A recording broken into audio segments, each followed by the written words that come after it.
Hello, Kathleen fans! Parang nag-usap sina Kathleen at Alden, sina Ma'am Kathleen at Alden, no?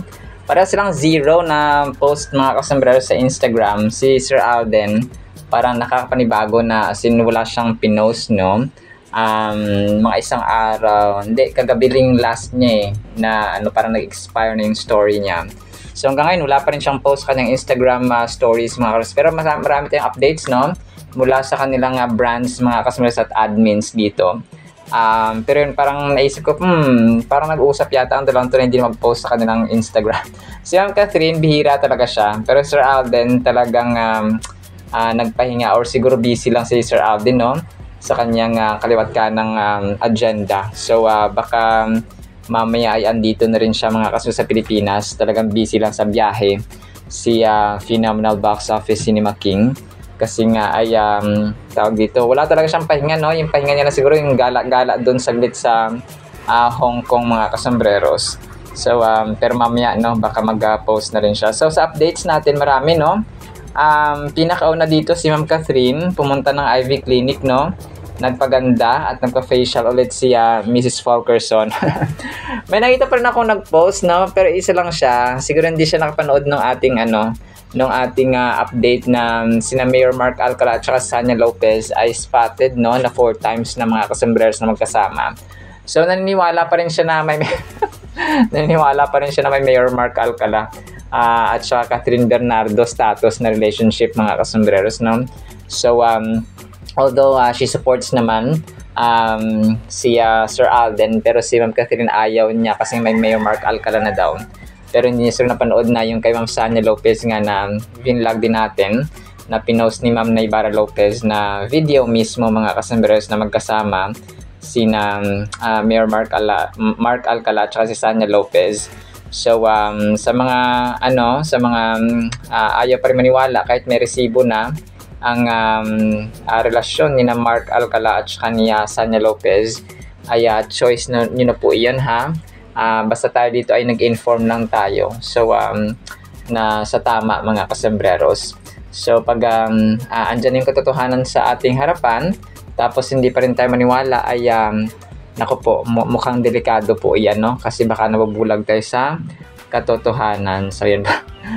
And then ito, so yun, si Ma'am Catherine ay going back mga kasombreros na nagpa-facial as she normally does mga kasombreros sa clinic ni Doc Ivy Teo mga kasombreros, no, na kung saan si Ma'am Catherine nga ay isang IV baby mga kasombreros. So alagang IV naman si Ma'am Catherine. Sir Alden naman kasi ay alagang belo, no, belo baby sina Sir Alden, sina Catriona Gray, no, at saka sina marami sila, no, sina dito sina Bea Alonzo rin yata, si Pia Wurtzbach, no, parang kaya Belo din. So hatian nilang mga kasombreros na kung saan ang gusto ng mga artista mga kasombreros. So si Maha kaya IV rin yata, no, kay IV rin siya, and more mga kasombreros. So ayun po, and then choice naman din talaga nila yung mga kasombreros, no, kung sino ang kanila magiging skin doctor or dermatologist mga kasombreros. So facial beauty doctor mga kasombreros. So sa mga naniwala kay Mayor Mark Alcala ay kayo na pong bahala, no.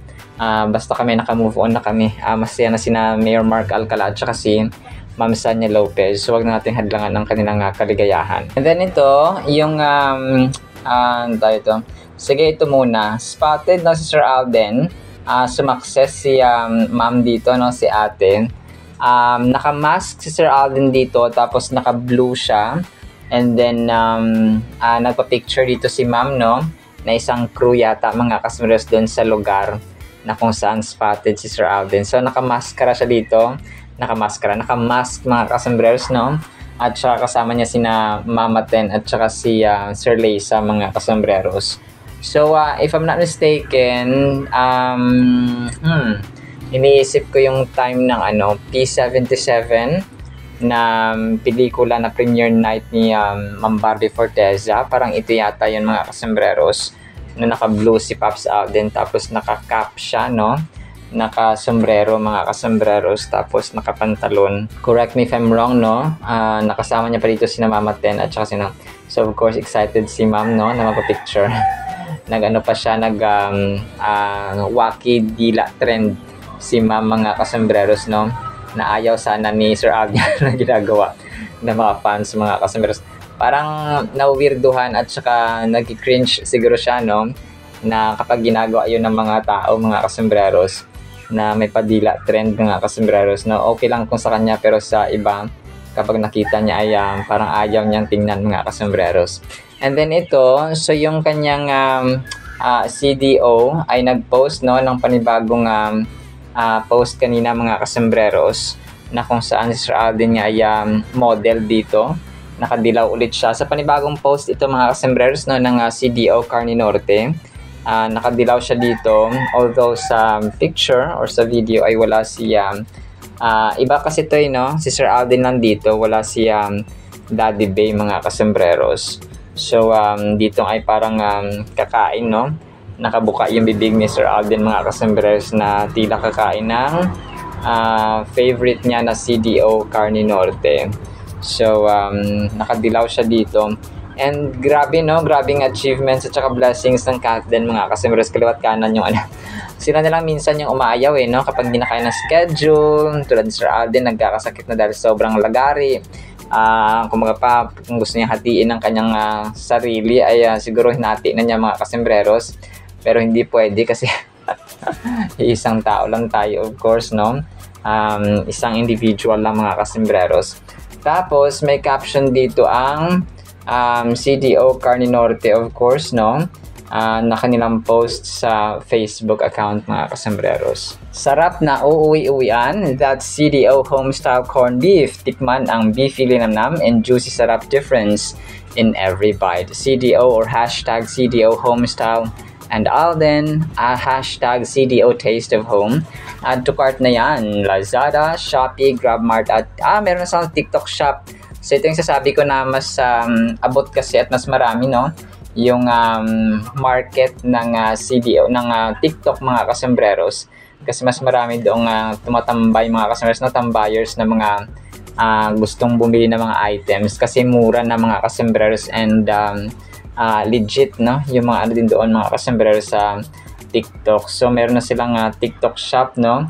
Kasi dati ay wala eh. Ito yung sasabi ko na sana magkaroon sila ng sa TikTok kasi mas marami ang bumibili na doon, mga kasambreros, sa TikTok. So may isa pa siyang pinost dito. Then yung isa pa niyang brand na Alpha Pro Dog Food, mga kasambreros, ay nag-post din 4 hours ago. Sabi naman niya dito sa caption ay piliin ang pagkain na swak sa pangailangan ng alaga mo na 1 taong gulang at pataas. Alpha Pro Regular Bites ang sakto sa medium at large-sized adult dogs para lumaking dama ang saya.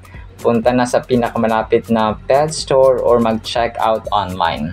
So meron sa Shopee at sa Lazada. So ito yata yung kanyang Alpha Pro Dog Food, mga kasambreros, ang wala sa sa TikTok, mga kasambreros. And then of course may picture ni Sir Alden na kasama ang kanyang aso na, mga kasambreros, na kanilang model. Sakto sa edad, no, ang sabi naman dito. So naka-blue dito, no, si Sir Alden, kanilang color theme. Ang favorite color ni Sir Alden, mga kasambreros. And then ito, so nirecall ng isang Kathleen admin, no, yung time na nag-guest si Ma'am Catherine sa ASAP. Tapos si Maymay ay sobrang kulit, no. Kiss, sabi sabing gano'n ni Maymay dito.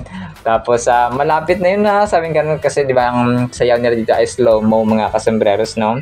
Tapos pangalawang guesting nila ito sa ASAP, mga kasambreros. So sabi ni Maymay, uy, grabe, ang lapit na noon, sabi nga. Sobrang kulit ito ni Maymay Intrata, mga kasambreros. Sabi palit ay Kathniel left the earth, no? Kasi wala nang Kathniel, mga kasambreros. So Kathleen lang sa kalam. So yun, no, talagang sobrang kulit ni Maymay. Parang nasita nga siya dito ni Catherine, Maymay. parang ganun, yung parang kapatid mo lang na ano ba na mas bata sa iyo tapos pinagalitan mo at sinita mo mga kasamberos na parang ganun ang peg dito ni Catherine kay may mga kasus. Pero this was promo pa ng ng Hello Love Again mga kasamberos, of course, no, sa lahat ng mga Kathleen fans ay alam na alam mga kasamberos. So na throwback lang ng isang Kathleen admin. And then ito, so may post dito na napakalalim si Riza na kapatid ni Sir Alden mga kasombreros. So sabi nito sa kanyang Instagram ay, "It wasn't Sierra Madre, it was and has always been God." So ito kasi yung isa rin pagkakamali ng mga tao na salamat Sierra Madre, pinotaktahan mo kami, ang Sierra Madre po ay hindi po tao, okay? Hindi po siya Diyos. Yes, siya yung naging dahilan na nalusaw ang bagyo, ang mata ng bagyong Uwan or super typhoon na Uwan mga kasombreros, pero hindi siya yung creator. Kailangan nating pasalamatan, dakilain at purihin ang creator over the creation. Kasi ang Sierra Madre ay kasangkapan lamang ng Panginoon. So dapat salamat Panginoon sa iyong binigay na proteksyon sa amin na Sierra Madre. So dapat ganun mga kasombreros.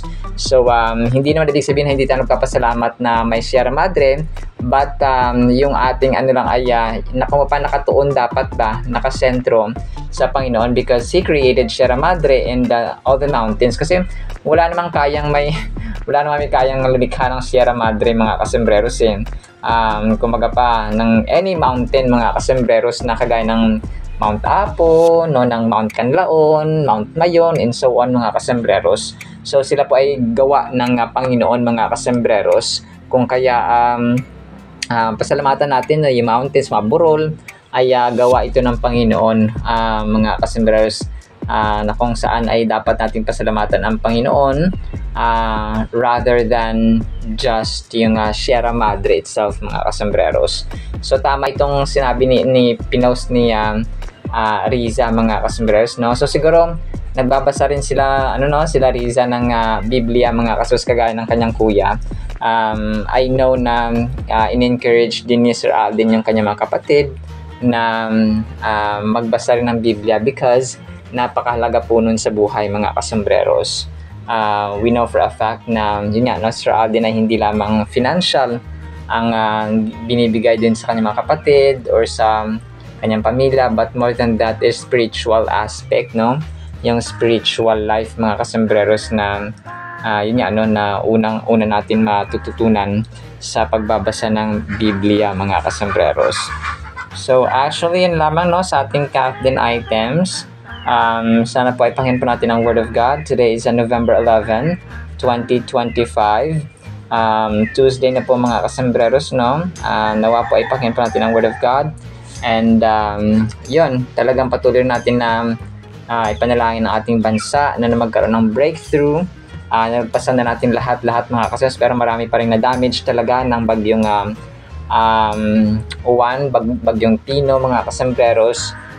So let's pray for our leaders na magkaroon sila ng wisdom and knowledge talaga mga kasombreros at puso, no, pag-ibig sa ating bansang Pilipinas at hindi lamang ang mga interest ng iilan mga kasombreros. So sana po ay pakinggan po natin ang napakagandang salita po ng Panginoon. At para po sa ating Word of God ay sobrang relevant at sobrang ganda po nito Sana po ay patapusin natin. Ang title po ay Pagod Ka Na Ba? Matthew 11:28, "Come to me," Jesus Christ speaking, "all you who labor and are heavy laden, and I will give you rest." So alam kong napakinggan na natin, nabasa na natin ito mga kasombreros yung Matthew 11 verse 28. Pero alam kong ang salita ng Panginoon ay relevant siya noon, ngayon at magpakailanman, no, forever mga kasombreros. Because we are human beings, naka-experience tayo ng mga stress, ng problema, ng challenges araw-araw mga kasombreros, and that's normal. Normal yan kasi kapag hindi ka nakakaranas ng problema ay baka hindi na tayo normal normal na tao mga kasombreros. So may mga diferensya lang sa isip ang kung pa hindi nakakaranas ng problema mga kasos. Ang problema lang nila ay makakain, no? So ganun mga kasombreros. So, kagaya po ng aking kapatid na may special need, no, talagang pag tinatanong sa, anong problema mo? Wala daw. So, always yun, kahit kahit natanongin mo siya, walang problema. So, always. So, ganun lang mga kasombrero. So, para naka-program na sa kanyang isipan na wala siya talagang problema, mga kasombrero. So, sino sa atin ang pagod, no? Sino ang pagod na? No? Ito yung ating tanong, mga kasombrero, na pagod ka na ba? Nahihirapan ka na ba? Kaya pa ba? No? So, ganun mga kasombrero, no? Lahat tayo may trials, pwedeng sa ating finances, no? Pwede sa ating physical, sa ating medical conditions, for example, no, sa ating mental aspect, sa ating relasyon sa pamilya, mga deadlines sa trabaho, gagawin sa school, no, mga pagkain, no, sino magluluto, may sino nakatoka, no, ganun. So, small, average, at saka malaking problema. So, name it all. Name it all, mga kasembreros, lahat po tayo ay may problema. Kahit na nga yung bata, no, na paslit, mga kasembreros, ay problema nilang paano makakain, paano makasurvive. So, lahat tayo, mga kasembreros, no, ay nakakaranas ng mga problema, no, trial sa buhay. In Matthew chapter 11, we find Jesus Christ speaking to a large crowd of people who have gathered to hear Him teach, no? Ito po ay, no, isa sa mga moments na kung saan si Lord Jesus Christ ay nagsishare, no, at saka nagbabahagi, mga kasembreros, ng salita ng Diyos sa crowd or sa mga tao. The scene is set in a grassy field near the Sea of Galilee with gentle waves lapping against the shore in the background. The sun is beginning to set, casting a warm golden light over the scene. So, si Jesus Christ ay nagta-travel sila dito, mga kasembreros, no, from town to town, village to village, no, city to city. Ay, tapos ang ang challenge talaga dati ay hindi yung pagta-travel nila ay hindi nakakotse, no? Hindi nakamotor o hindi very old, mga kasembreros. Alam natin ang storya na talagang walking ang labanan, no? Paglalakad ang labanan, mga kasembreros. And yet, no, Jesus Christ was so successful, no? Triumphant and victorious sa kanyang mission, mga kasembreros, sa mundong ito. Apart from sacrificial love siya ng Panginoon na pinako sa krus, mga kasembreros, ay naging victorious talaga ang Panginoon sa pagbahagi ng gospel ng God the Father, mga kasembreros. So, among the crowd are Jesus' disciples who have been traveling with Him and witnessing His miracles and teachings. They're eager to learn from Him and to understand deeper meanings behind His words. Also present are curious onlookers drawn by the reports of Jesus' healing powers and wise teaching. Kahit na yung mga nakarinig lang ng reports, no, about kay Lord Jesus Christ, mga kasembreros, ay sumasama din sa kay Lord Jesus Christ para makinig, mga kasembreros. As Jesus begins to speak, His voice is calm and reassuring. He invites all who are weary and burdened to come to Him for rest, offering comfort and solace to close or to those who are struggling with the challenges of life. The crowd listens intently, hanging on His every word as He offers them hope and peace in the midst of their trouble. So, ito, mga kasembreros, hindi naman literal na pupunta tayo sa langit, no, para makapagpahinga, makakuha ng pahinga or makakuha ng kapayapaan or maka-experience ng kapayapaan or maka-experience ng rest or pahinga, mga kasembreros. Yung panalangin, yung pagbabasa ng Biblia, yung kunwari lalabas kayo or kakain, no, simple talk, upo ka saglit, tapos mag-uusap kayo ng buong pamilya, especially yung word ng Panginoon. So, yun ang rest, no, kasi kapag ang ating spiritual aspect, yung ating spiritual being, kasi di ba tayo ay may physical, may soul, at saka may spirit, mga kasembreros, diba, tatlong beings tayo. So, ang physical natin na body, kapag pagod ang ating physical body, ay tendency pagpapahinga tayo, di ba? Pero, ang pinaka nakakapagpahinga dapat ay yung ating kaluluwa, yung ating soul. So, ma-achieve natin yung rest na yan, may experience natin yung rest na yan, mga kasembreros, kapag tayo po ay nananalangin, kapag tayo po ay sumasamba, kumakanta tayo ng awit, mga kasembreros, na papuri sa Panginoon, pasasalamat sa Kanya, pagdakila sa Kanya, and yung pagbabasa ng Biblia. So, minsan, sa sobrang dami natin ginagawa, hindi natin napapansin na yung ating wala tayong panahon sa Biblia, no? Wala tayong panahon sa panalangin. So, ang tendency, ramdam mo yung pagod physically, ramdam mo pa yung pagod, yung soul mo nakakaramdam ng pagod, yung spirit mo nakakaramdam din ng pagod. So, lahat ng aspects ng buhay mo, ng pagkatao natin, ay nakakaramdam ng pagod because yung spirit natin, yung kaluluwa natin ay hindi nakakapagpahinga, hindi na nakapag-Biblia, hindi nakakain mga kasamers, di ba? Tayo nga pag hindi nakakain ng ating pagkain sa isang araw, di ba? Manghihina tayo mga kasamers. So, ang ating kaluluwa din po ay ganun. So, kapag okay yung ating kaluluwa, kapag parati tayo nagbabasa ng Biblia, pinapakain natin ang salita ng Panginoon, so susunod na yan, no? Magiging okay rin po yung ating physical kasi makapagpahinga ka, no? You will pause for a moment. Tapos yung spirit mga kasembreros. So kapag naging okay na yan, kapag nakapagpahinga na yan mga kasembreros, ay yun na, no? Ito yung sasabi ng ating Panginoon ng ating Panginoong Hesus na I will give you rest, no? Lumapit tayo sa Kanya. Yung problema natin, no Lord, I lay down everything sa iyo, yung aming desisyon, yung aming plano, yung aming problema sa ganito, yung aming problema sa ganito, yung aming trials, yung aming buhay in general ay inilatag namin sa iyo, no? I lay down everything sa inyo, yung aming mga choices, yung aming plano.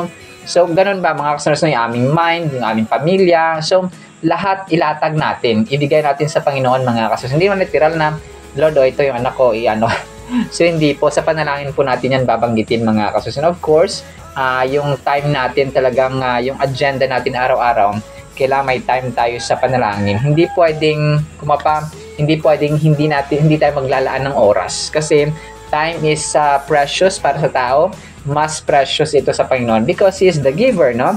Kasi ganito yan ang timbang mga kasembreros ng halaga ng isang bagay o ng isang tao, for example, ay doon sa nagbigay. Okay? Kunyari, di ba, ang magulang ng ikakasal, di ba, ibibigay niya yung anak niya dun sa papamangasawa. So, ang halaga, yung value, yung importance ng anak nila doon sa parents. Kasi anak nila yun, no? Sila ang nag-alaga, nagsilang, and so on, mga kasembreros, hanggang sa paglaki, no? Ako yung nagbigay ng regalo, tapos binigay ko yung regalo kunwari sa kaibigan ko. So yung preciousness, yung halaga, yung worth ng mga kasembreros, mas malaki yung impact nun sa akin kasi ako yung nagbili, no? Ako yung naghirap para magkaroon, tapos ibibigay ko sa kanya. So ganun din po sa Diyos natin, no? And then of course, no, kapag ang Diyos natin ay siya ang nagbigay, of course, ng oras, so ang halaga ay mas precious sa Kanya, mas worth sa Kanya mga kasi nga siya yung nagbigay. Nagigets po ba natin? So ganun din po sa buhay natin, na kapag sino yung nagbigay, yung halaga nun, yung sentimental value ba, nandoon sa nagbigay. Kasi dati talagang pag binibigyan ako dati sa Maynila, no, may nagre-regalo sa akin, parang may mga times na pag nakita nila na hindi mo pinapahalagahan yung regalo, yung binigay sa iyo, ay talagang makakatikim ka na. Ano ba yan? Hindi mo pinapahalagan yung regalo ko sa iyo.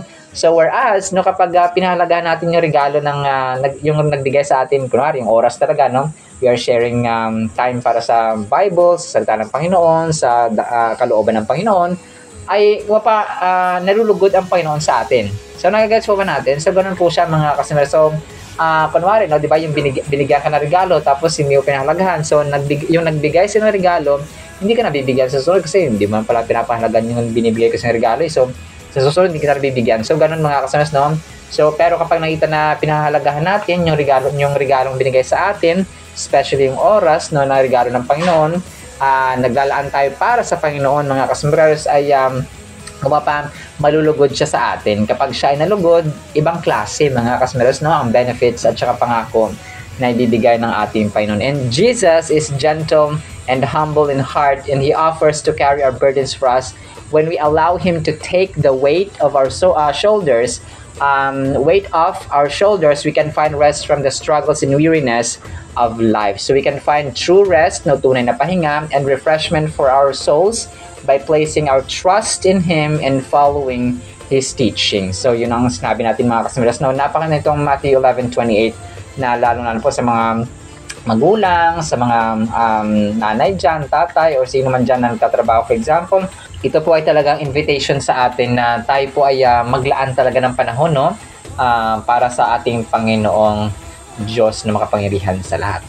Alright, sinama po sa ating Word of God ha, na pagpalaan po tayo ng pag-ibig, pananampalataya, pag-asa, true rest, no? Tunay na kapahingahan na nagmumula sa ating Diyos na makapangyarihan sa lahat. In the mighty name of Jesus we pray. Amen and amen. See you sa next segment mga kasamres and paalam po.